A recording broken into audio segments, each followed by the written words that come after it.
जानवरों वाली जिंदगी इंसानों को आखिर क्यों मिली? शिक्षाप्रद कहानी। कहानी शुरू होती है स्वर्गलोक से। ईश्वर ने सबसे पहले गधे को बनाना शुरू किया। गधे को अच्छे से बनाने के बाद ईश्वर बोले, तू दिन रात लोगों का बोझ अपनी पीठ पर उठाएगा। तेरी बुद्धिमत्ता ज़्यादा नहीं होगी। घास खाएगा और लोगों के यहाँ गुलामी करेगा। मैं तुझे 50 साल का जीवन काल देता हूँ। गधा ईश्वर की बातें सुनकर निराश हो गया। गधा बोला, ईश्वर आपने मुझे बनाया है, इसलिए आप मेरे लिए जो भी करेंगे मैं उसे स्वीकार कर लूँगा। बस आपसे यही विनती है कि जिस तरह के गुण आप मुझे दे रहे हैं भले दे दें, लेकिन मेरा जीवन काल सिर्फ 30 साल का ही रखिए, क्योंकि ऐसे गुणों के साथ मैं 50 साल बर्दाश्त नहीं कर पाऊँगा। ईश्वर ने उसकी बात मान ली और 30 साल की ज़िंदगी दी। बाद में ईश्वर ने कुत्ता बनाया। कुत्ते को बनाने के बाद ईश्वर ने उसे उसके गुण बताते हुए कहा कि तुम लोगों की प्रॉपर्टी की रखवाली करोगे और तुम लोगों के पालतू और वफादार बनकर अपना जीवन व्यतीत करोगे। इतना ही नहीं, तुम उनका जूठा खाना खाओगे। मैं तुम्हें 25 साल का जीवन काल देता हूँ। कुत्ता भी अपने गुणों के हिसाब से मिली जिंदगी की लंबाई से खुश नहीं था। उसने भी ईश्वर से विनती की और बोला कि ईश्वर, ऐसी असहनीय जिंदगी 25 साल तक जीकर मैं क्या करूँगा? कृपया मुझे सिर्फ 10 सालों तक का जीवन काल दीजिए।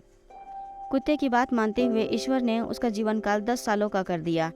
गधे और कुत्ते के बनाने के बाद फिर से एक बार ईश्वर ने बंदर को बनाया।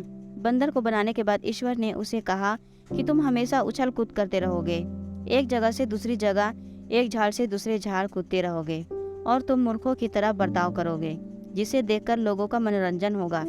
तुम्हें मैं 20 सालों तक का जीवन काल देता हूँ। बंदर भी इतने लंबे जीवन से खुश नहीं था, इसलिए बंदर ने ईश्वर से कहा कि ईश्वर, मुझे 20 सालों तक लंबी सजा मत दीजिए, मुझे आप सिर्फ 10 सालों तक का जीवन दीजिए। मैं उतना किसी तरह सह लूँगा। आखिर में ईश्वर ने मनुष्य को बनाया। ईश्वर ने कहा कि इस धरती पर सबसे बुद्धिमान प्राणी अगर कोई होगा तो वो तुम होंगे। तुम अपनी समझदारी और बुद्धि का इस्तेमाल कर बाकी सभी प्राणियों पर राज करोगे। तुम्हें मैं 20 वर्ष की आयु देता हूँ। ईश्वर की बात सुनकर मनुष्य बोला, ये मेरे परम पूज्य प्रभु, जीवन भर आपकी पूजा और भक्ति करना चाहता हूँ, इसलिए आप सिर्फ 20 साल का जीवन मुझे दे। ये ठीक नहीं होगा। मनुष्य जो कह रहा था और जो सोच रहा था, दोनों में काफ़ी फर्क था। वह सोच रहा था कि मैं झूठ बोलकर और मस्का मारकर भगवान से लंबा जीवन मांग लेता हूँ और बाद में धरती पर सभी प्राणियों पर लंबे समय तक राज करूँगा। मनुष्य ये भूल गया था कि वो उस ईश्वर से झूठ बोल रहा था और उन्हें मूर्ख बनाने की कोशिश कर रहा था, जिन्होंने खुद उसे बनाया। ईश्वर ने उसे सबक सिखाने के लिए मनुष्य को गधे के हिस्से के 20 साल, कुत्ते के हिस्से के 15 साल और बंदर के हिस्से के 10 साल दे दिए। तब से मनुष्य सिर्फ 20 साल मनुष्य की ज़िंदगी जीता है।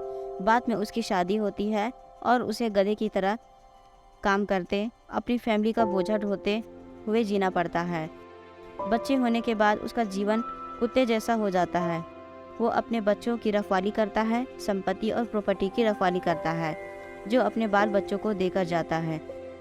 अंत में बूढ़ा होने के बाद अपनी नाती पोतों को खुश करने के लिए बंदरों की तरह उछल कूद करता है और उनका मनोरंजन करता है। दोस्तों, इसलिए इंसान को अपने जीवन के अलग अलग काल में अलग अलग प्राणियों की तरह जीवन जीना पड़ता है। दोस्तों, कहानी कैसी लगी ये कमेंट में ज़रूर बताइएगा। अगर कहानी अच्छी लगी हो तो वीडियो को लाइक, शेयर, कमेंट जरूर करें और चैनल को सब्सक्राइब करें।